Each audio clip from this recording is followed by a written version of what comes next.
रास्ता उनका देखा हुआ है और उन्हें ज्यादा दूर नहीं जाना है।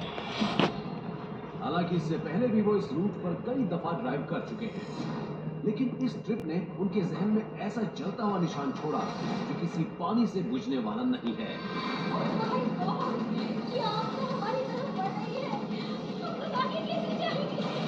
डाई में, डू और डाई में।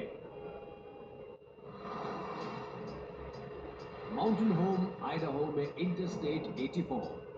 एक सुकून भरा वीकेंड बिताने के बाद अपनी पत्नी टिएना और अपने 2 बच्चों के साथ ड्राइवर माइकल ओमेरा अपनी जर्नी के आखिरी पड़ाव पर थे, लेकिन उन्हें अंदाजा नहीं था कि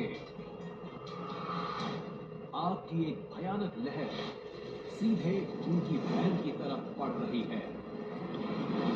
रुको, धीरे चलाओ, मुझे कुछ पिक्चर्स लेने दो।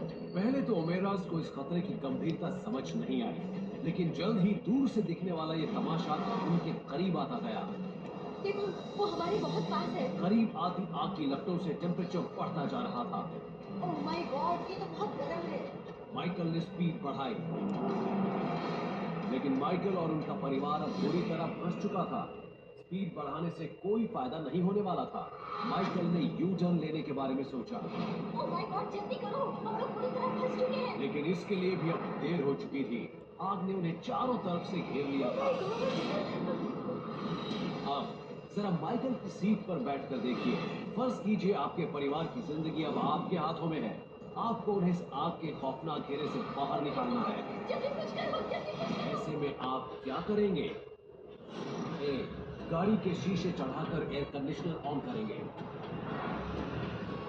बी, आपकी लपटों के बीच से ड्राइव करते हुए ऐसे एरिया में पहुंच जाएंगे जो पहले ही जलकर खाक हो चुका हो। या सी, गाड़ी को कच्चे रास्ते पर उतारकर अपनी तरफ बढ़ रही आग से दूर होने की कोशिश करेंगे।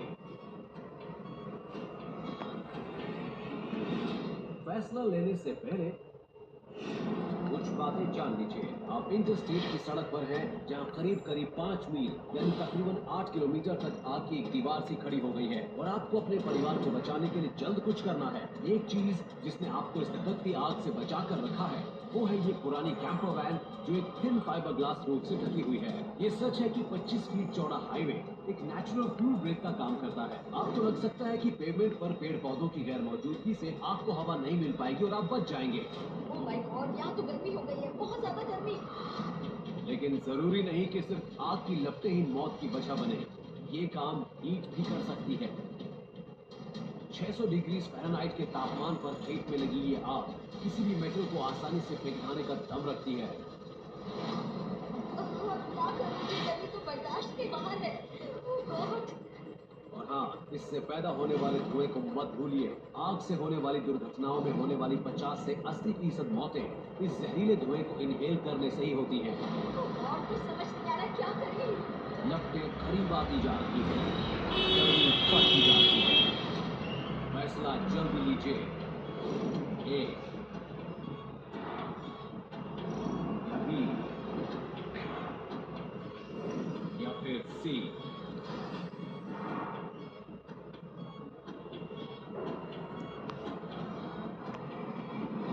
तो क्या है आपका फैसला? Oh my God.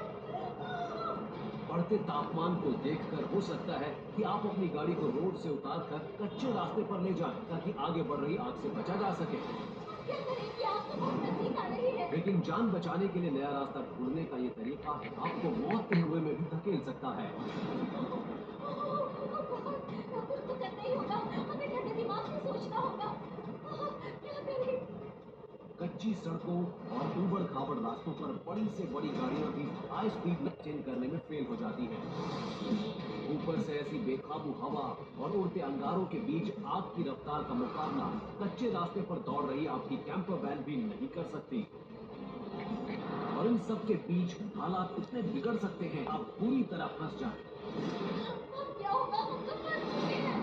इसलिए सी यानी कच्चे रास्ते पर जाने का फैसला आपके लिए मुसीबत को और पक्का कर सकता है।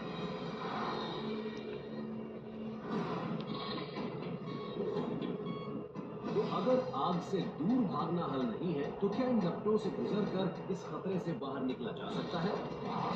मतलब आग आग से गुजरकर उस मैदान पर पहुंचने की कोशिश जो पहले ही जलकर खाक हो चुका है। लेकिन जब घास और झाड़ियों में ऐसी आग लगती है तब लपटों के बुझने के काफी देर बाद तक जमीन धधकती रहती है। ये कहना गलत नहीं होगा कि घास में लगने वाली ऐसी आग मिट्टी को 100 डिग्री सेल्सियस तक गर्म कर देती है, जो कि पानी का बॉइलिंग पॉइंट होता है। ये खुद को एक गर्मा गर्म सुलगती हुई हॉट प्लेट पर डालने जैसा हुआ। इसलिए अगर आपने भी चुना तो समझिए कि आप आग से निकलकर खुद को एक फ्राइंग पैन में झोंक देंगे।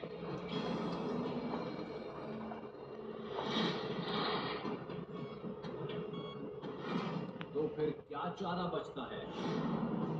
आग की इन ऊंची दीवारों से बचने का एक ही तरीका है, गाड़ी के शीशे चढ़ाइए और एयर कंडीशनर ऑन कर दीजिए। 70 किलोमीटर प्रति घंटे की रफ्तार से बह रही हवा आग को तेजी से बढ़ने में मदद कर रही है। यानी अगर आग रोड पर पहुंच भी जाती है तो वैन से उसका संपर्क सिर्फ पल भर के लिए ही रहेगा। हालांकि चुभती गर्मी में वैन की हालत किसी कन्वेक्शन ओवन से कम नहीं होगी, लेकिन एसी ऑन करने से टेम्परेचर कम रखने में मदद मिलेगी और वैन में बैठे पैसेंजर्स सेफ रहेंगे। और हाँ, इस जहरीले धुएं को अंदर आने से रोकने के लिए एसी को रीसर्कुलेट पर सेट करके गाड़ी के सामने से आग के गुजर जाने का इंतजार कीजिए। बच गए। और मेरा परिवार की किस्मत अच्छी थी कि वो इस नरक से बच निकले। वैसे ये भयानक आग तकरीबन 600 एकड़ खेत को खा गई, यकीन नहीं हो रहा कि हम लोग बच गए। लेकिन रोड पर खड़ी किसी भी गाड़ी को बहुत ज्यादा नुकसान नहीं पहुंचा, क्योंकि ज्यादातर व्हीकल्स ने शीशे चढ़ाकर आग के गुजर जाने का इंतजार किया। ऐसी खौफनाक आग में धुआं होने से बचने का यही एक तरीका है।